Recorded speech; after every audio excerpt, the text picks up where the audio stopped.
Comme dit dans la dernière vidéo, voilà, je vais reprendre, comme je l'avais dit, je vais essayer de refaire le, voilà, le dessin précédent, c'est-à-dire l'alimentation des moteurs, des motopompes. Je vais vraiment repartir étape par étape, histoire de vous montrer comment ça se passe si quelqu'un veut essayer de refaire ça chez lui, pour que voilà, il puisse facilement se retrouver. Bon, je vais juste vous montrer un petit nouveau. Celui Dialux. Je l'ai aussi pris récemment, bon, très utilisé pour le domaine de l'éclairage. Donc vraiment on reste pur génie élec, hein. Donc bon, peut-être prochainement je ferai un tuto là-dessus également. Par contre aujourd'hui on va rester sur ce monsieur en bleu, ici Electrical. Donc je vais reprendre vraiment étape par étape. Montrer les différentes bibliothèques. Entre temps j'ai vraiment eu à travailler dessus, donc je suis aujourd'hui plus à l'aise, on va dire. Donc on va essayer de repartir dans l'immédiat. Donc le but c'est déjà, on va commencer par créer notre projet. Donc pour cela on va venir sur File, juste ici. Donc on va faire nouveau, on va créer un projet. Donc juste entrer n'importe quel moteur, je vais mettre un moteur et Alim. Voilà, petite faute, je vais et Alim, voilà. Donc moteur et alimentation. Et là il faut juste cliquer sur enregistrer. Et il y a cette fenêtre qui s'affiche automatiquement. On va choisir code consécutif et cliquer sur OK. Et là, dans notre projet, le projet qui s'est créé avec tous les éléments en fait vraiment importants du projet. C'est vraiment lorsqu'on fait un projet complet pour voilà, pour une entreprise. Donc nous on va venir sur diagramme. Par contre, on peut déjà venir sur cette fenêtre ici, sur laquelle normalement tout le travail soit réalisé. Donc on a Property qui permet de, on va dire, caractériser notre projet. Donc c'est un peu les propriétés. Donc on va pas trop s'attarder là-dessus. On va venir sur lui et on va rentrer. Donc on a ici la caractérisation. Donc le workspace, c'est vraiment l'espace de travail. On va juste mettre projet 1. Projet 1 et en bas du descriptif, on va mettre exemple. Et on le rentre, on est bon. On vient sur ici, circuit diagramme. Clic droit, on fait nouveau.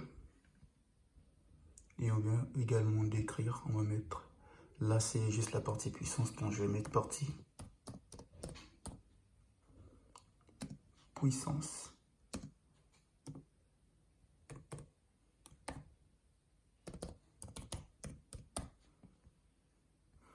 Et on clique sur OK.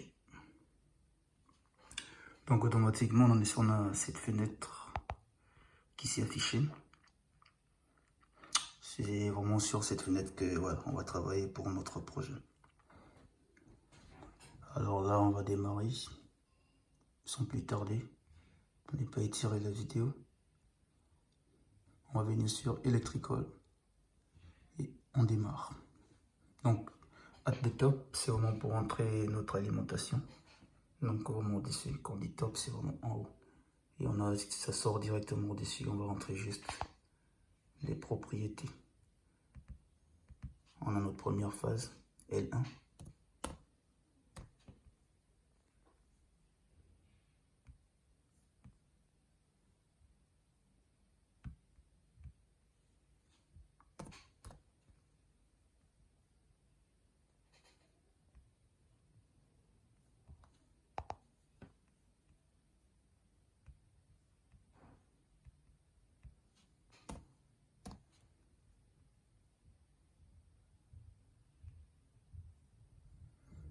Sans oublier, on n'oublie pas le neutre, très important. Une basse tension sans le neutre, c'est très rare. Déjà, on va juste, peut-être dans certains régimes comme le IT, c'est-à-dire neutre isolé, on peut s'en passer, mais normalement, dans plus de 80% des cas, le neutre, il est bien existant en basse tension. Et là, on va faire un premier départ avec nos 3 phases. On va rajouter le neutre.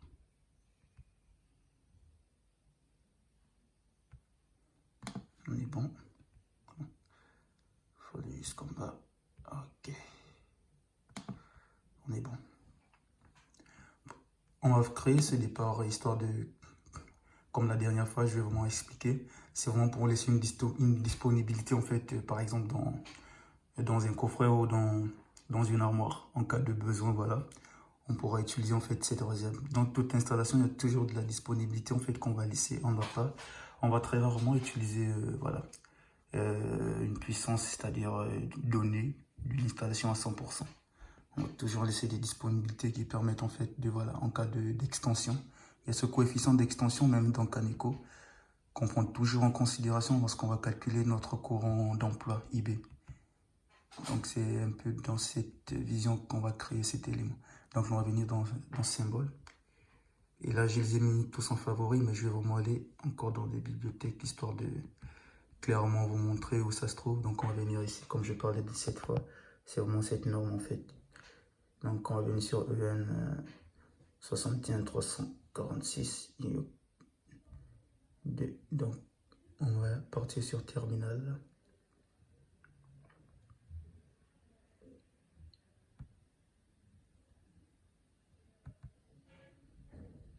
Je vais prendre celui-ci, en terminal 90 degrés vertical. Et je vais le prendre 5, pourquoi? Parce que j'envisage également qu'on travaille, on ne part pas vraiment, on sait où on va en fait. Donc si je prends 5, c'est parce que je sais que je vais introduire plus tard, par exemple, voilà, la protection. Donc là, je vais laisser 1. Je vais laisser 1 et je vais juste mettre ici. Je vais un peu vous zoomer ça. Je vais mettre ici, pour bien spécifier, je vais dire que c'est le neutre.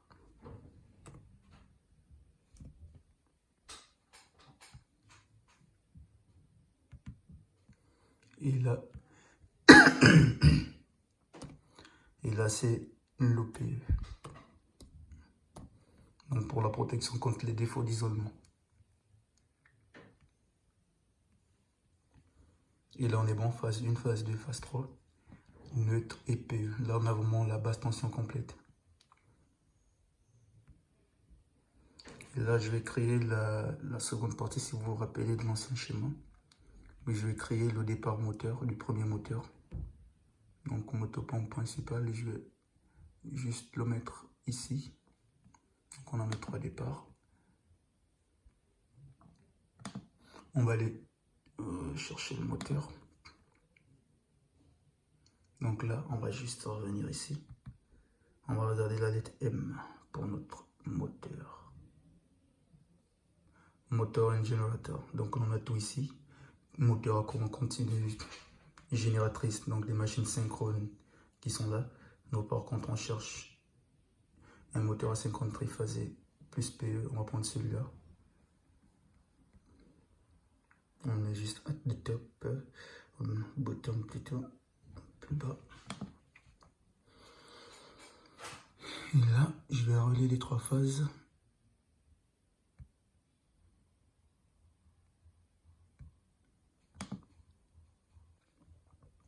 Vous voyez que là, les 3 phases n'ont pas bien pris. Il n'y a pas de problème, on va juste, je vais juste faire un zoom dessus et venir compléter.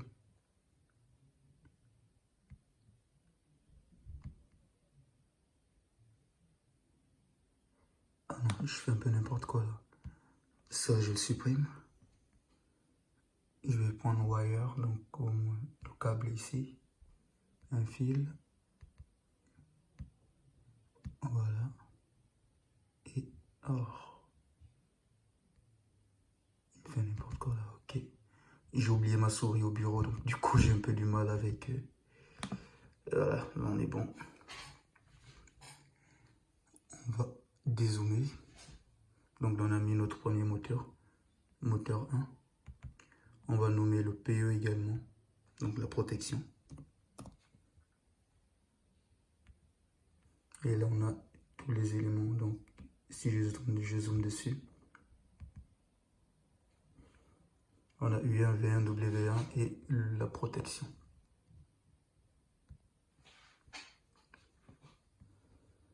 Déjà, on va mettre la protection thermique du moteur. Protection thermique du moteur, c'est vraiment un élément très important. C'est-à-dire, lorsqu'on a une installation, et dans cette installation industrielle, généralement, il ne peut pas manquer de moteur. Du coup, lorsqu'on va faire du dimensionnement, du calcul d'installation, on va vraiment prendre en compte en fait ce facteur présence de moteur. C'est-à-dire les moteurs en fait ont un régime transitoire, c'est-à-dire au début ils ont un appel de courant très important. Cet appel de courant peut causer des très fortes chutes de tension. Donc lorsqu'on va faire du dimensionnement, lorsqu'on va surtout faire la vérification de chute de tension, on va prendre en compte ce facteur en fait de démarrage. Donc pour les moteurs, on va non seulement calculer la chute de tension en régime permanent, c'est-à-dire lors de son fonctionnement nominal, mais on va également calculer la chute de tension au démarrage. Donc au démarrage, on va prendre une cos-phi de 0,35. Par contre, lorsqu'on est en régime permanent, donc fonctionnement normal, on est toujours dans des ordres de 0,90 ou 0,80, mais 90 normalement pour les moteurs asynchrones. Donc vraiment, on prend en compte en fait, cet appel de courant qui peut créer des surcharges. Et même que si la chute de tension n'a pas été bien calculée, c'est-à-dire on va recalculer en fait un nouveau courant IB au démarrage, un nouveau courant admissible au démarrage. On va donc adapter les canalisations en fonction de ce courant au démarrage pour éviter en fait que lorsque le moteur va démarrer, le fort appel de courant va causer en fait, ça peut que ce soit des surcharges ou voilà, on aura une chute de tension qui va empêcher le moteur de démarrer. C'était juste une parenthèse. Donc on va chercher cette protection thermique. On va venir dans Protective and Devices. Donc ici. Et on va prendre notre protection thermique. 3 pôles. Donc on va prendre celui-là. Triple, voilà, trip breaker. Breaker, c'est vraiment disjoncteur, on va dire. Donc pour la coupure hand, c'est pour dire que c'est manuel. Et là, on ajoute ici. On est bon. Et on va également directement, vu qu'on est dessus, on va ajouter le contacteur. Pour ajouter le contacteur, on va venir dans relais contact main. Et on va prendre un triphasé normalement ouvert, contacteur. Donc on va prendre celui-là. Et on va le mettre ici.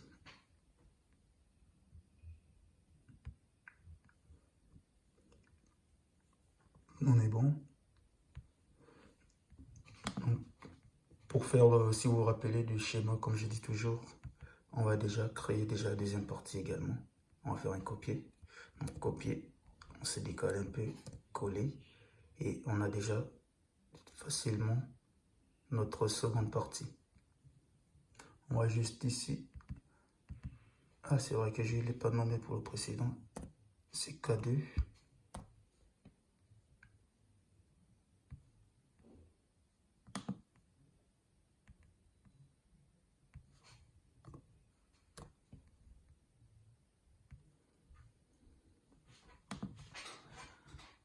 Donc lui, c'est le moteur principal. Et lui, en fait, lui, c'est le réversible qui permet, en fait, lui, il aura cette capacité de tourner dans les deux sens. Donc pour cela, on va mettre un contacteur pour faire tourner un moteur dans deux sens. C'est très facile. Il suffit d'inverser, en fait, deux phases. Donc on va inverser sur la phase 1 et la phase 3, sur la phase 3 et la phase 2, sur la phase 1 et la phase 2. Il suffit juste d'inverser, je vais vous montrer comment ça se passe. Et le moteur, il va tourner dans un sens ou dans un autre. Donc je vais rajouter le contacteur ici pour faire notre moteur réversible.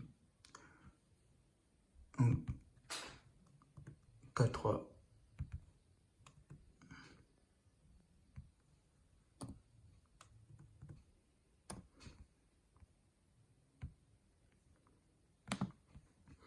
On va faire un petit zoom.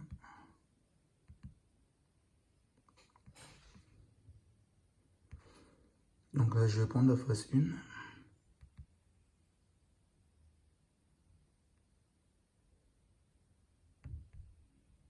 Et je vais la mettre sur la phase 3.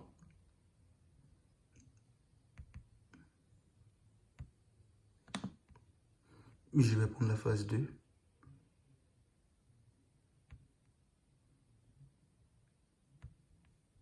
Que je vais laisser sur la phase 2. Et je vais prendre la 3. Que je vais aller mettre sur la phase 1.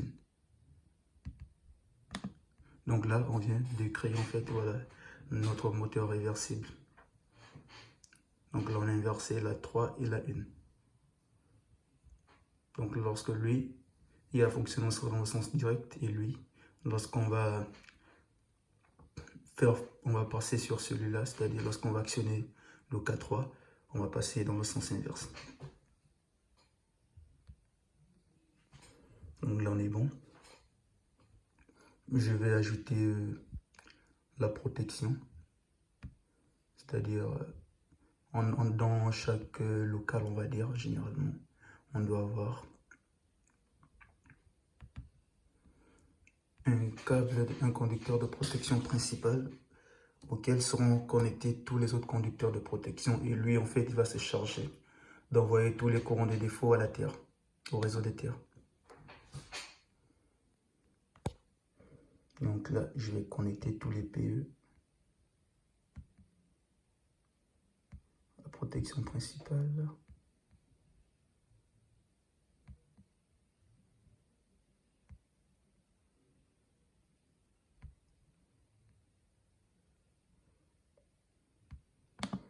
Sans ma souris, c'est un peu galère.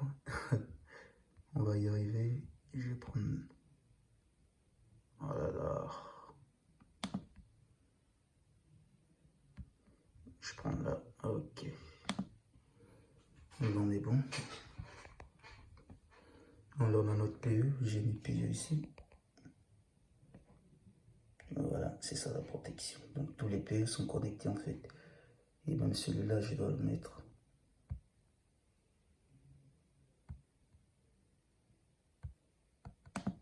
Voilà. Franchement, sans ma souris, c'est pas facile. Ok. Donc là, on est bon. On peut également, on va ajouter les circuits, c'est-à-dire l'arrivée terminale en fait des phases sur l'alimentation des moteurs. Donc on va venir sur terminal. J'ai bien dit ici, on va beaucoup, c'est sur ce côté que tout se passe. Et là, on va prendre, tout à l'heure on a pris 5, là on va prendre juste 4. Parce qu'on n'a pas le neutre. On alimente le moteur sur le stateur. Donc le neutre n'est pas utile. Donc là, je vais juste mettre ça.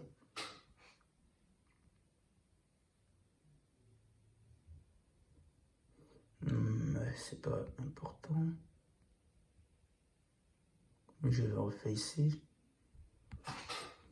Et là, je peux venir réadapter.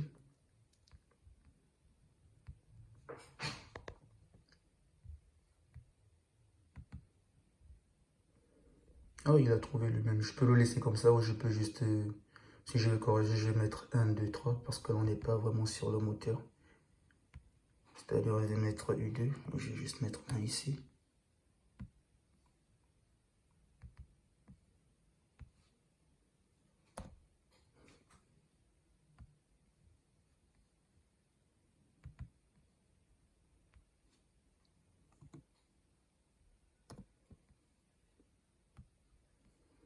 Et là, je laisse le PE.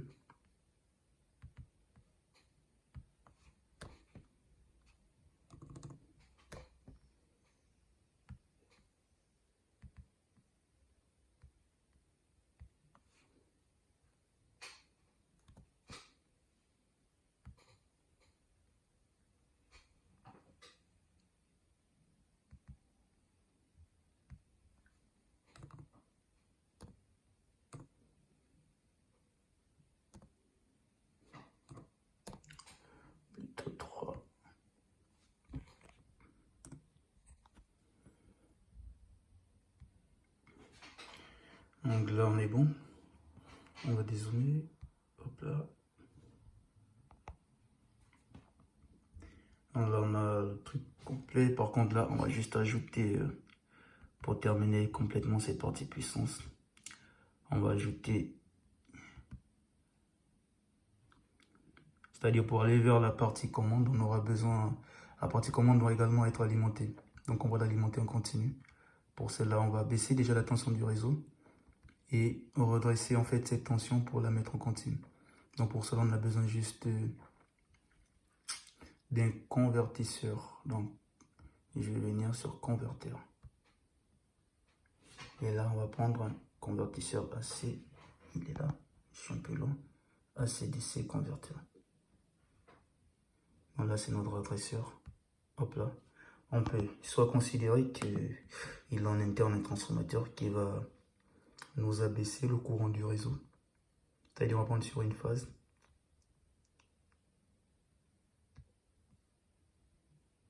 Donc, sur la phase 3 et l'eau neutre. Donc, on peut considérer que là, on va passer du 230 parce qu'on a pas une phase neutre. Donc, du 230. Et là, on va sortir en 24 volts pour alimenter, en fait, voilà, notre partie commande. Je peux éventuellement ajouter un transformateur avant d'arriver sur le redresseur pour clairement signifier que nous, voilà, nous sortons comme seul. Je vais un peu plus l'allonger. CTRL Z, ça fonctionne également ici.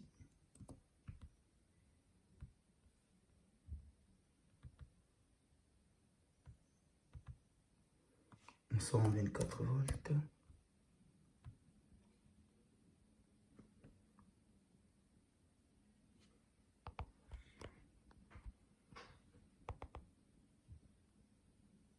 Pour le neutre.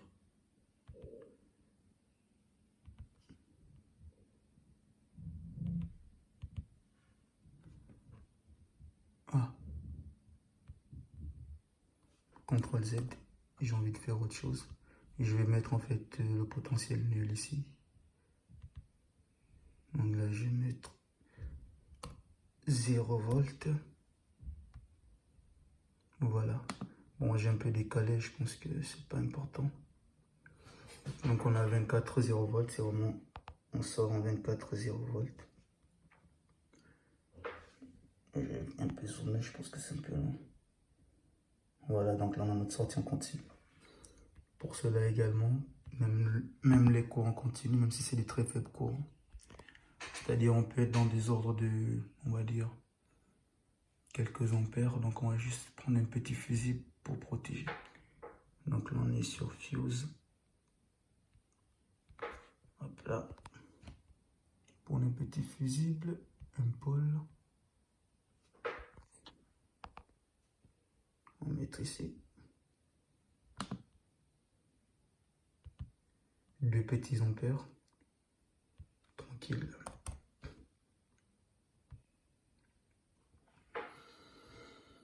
Et là, je peux dire, on a complètement terminé en fait la partie puissance.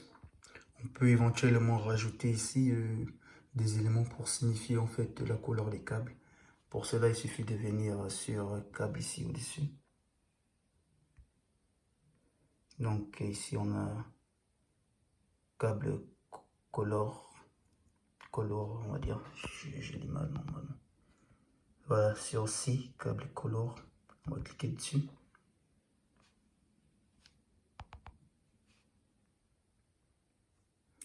Je vais un peu zoomer.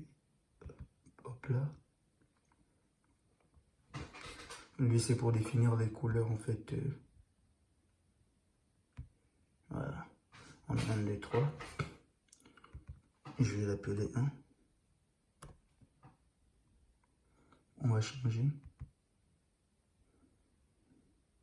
Non, ça, je le laisse pour qu'on ait la couleur. On va mettre ici. Quelles sont les couleurs, en fait, des phases.